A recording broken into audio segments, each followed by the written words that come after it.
প্রিয় দর্শক, এই ভিডিওতে দেখতে পাচ্ছেন একজন মেয়ে, একজন রিক্সা চালক ও একজন রিক্সার যাত্রী।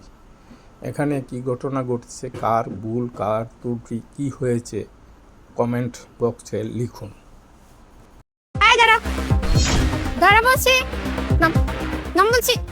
আরে আরে কি করছেন? মারছেন কেন? মারছি কেন সেটা কি আপনাকে বলতে হবে? আপনি আমাকে জিজ্ঞেস করার কে? আশ্চর্য, আপনি আমার উপর চিৎকার করছেন কেন? আপনি ছেলেটাকে মারছেন, আমি জিজ্ঞেস করবো না? ওর দোষটা কি? ওর দোষ কি সেটা ও আর আমি বুঝবো। আপনি আমাদের মাঝখানে কেন আসতেছেন? প্লিজ আপনি এখান থেকে চলে যান। বললেই হলো নাকি? আপনি এভাবে বললেই আমি চলে যাব? আমি তো ওর রিক্সায় যাচ্ছিলাম, তাই না? ওর একটা প্রবলেম হলে সেটা আমি দেখবো না? আপনি ওকে কেন মারছেন আমাকে বলেন। এখন আমার চেয়ে আপনার দরদ বেশি হয়ে গেল। দরদ একেবারে উতলে পড়তেছে। আপা দেখেন, আপনি প্লিজ আমার সাথে চিৎকার চেঁচামেচি করবেন না, ঠিক আছে? আমি কিন্তু আপনার সাথে চিৎকার করছি না। আর আপনি যদি আমার সাথে এইভাবে কথা বলেন, আমিও কিন্তু আপনার সাথে খারাপভাবে কথা বলে ফেলবো, যেটা আমি চাচ্ছি না। আপনি প্লিজ আমাকে বলেন হয়েছেটা কি? আমার তো কথা বলার দরকার নাই। আপনি যার পক্ষ নিয়ে কথা বলছেন তাকে আপনি জিজ্ঞেস করেন আমি কে। আপনি নিজের মুখে বললেই কিন্তু পারতেন। আমি ওকেই জিজ্ঞেস করতেছি।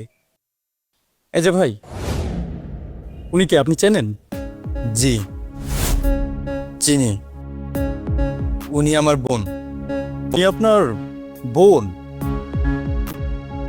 তাহলে উনি আপনাকে মারছেন কেন? কেমন বোন হন উনি আপনার? উনি আমার আপন বোন হন। তাহলে উনি আপনাকে রাস্তার মাঝে এভাবে মারছেন কেন? এই যে আপনি ওর সাথে এত কিসের কথা বলছেন? আমার সাথে কথা বলেন। ও যদি আপনার ভাই হয়ে থাকে, আপনি ওকে মারছেন কেন? আমি নিজে কত কষ্ট করে ওর পড়াশোনার জন্য ওকে ভার্সিটিতে পাঠিয়েছি। আপনি যদি ওকে ভার্সিটিতে পাঠিয়ে থাকেন, তাহলে ও রিক্সা কেন চালাচ্ছে? ও কোন সুখে রিক্সা চালাচ্ছে আমি জানবো কোত্থেকে? এখন ওর কোথায় থাকার কথা? ওর এখন ক্লাসরুমে থাকার কথা। গত 7 দিন যাবত আমি ওর ক্লাসরুমে গিয়ে খুঁজে আসি, কিন্তু আমি ওকে পাই না। আবার সন্ধ্যার পরে বাসায় ফিরে কি বলে জানেন? ও নাকি মাত্র ক্লাস থেকে আসলো। আমি 7 দিন ওর মিথ্যা সহ্য করেছি। ওর ক্লাসে আমি যাওয়ার পরে ওকে যে আমি খুঁজে পাই নাই, ও বাসায় আসার পরেও আমি এটা ওকে জানাই নাই। তারপর আজকে ও যখন সকালবেলা বের হয়ে আসলো, আমি ওকে ফলো করা শুরু করলাম। তারপর কি দেখলাম জানেন? আপনি তো ভালোই জানেন। আপনি তো ওর রিক্সা করে ঘুরছিলেন। কত কষ্ট করে টাকা জমিয়ে ছোট ভাইকে ভার্সিটিতে পড়িয়েছি, সেটা শুধুমাত্র আমিই জানি। আপনি জানেন? জানেন আপনি আমার বাবা নেই।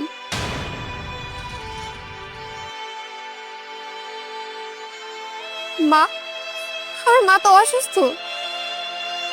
আমার মায়ের প্রতিদিন 900 টাকার ওষুধ লাগে।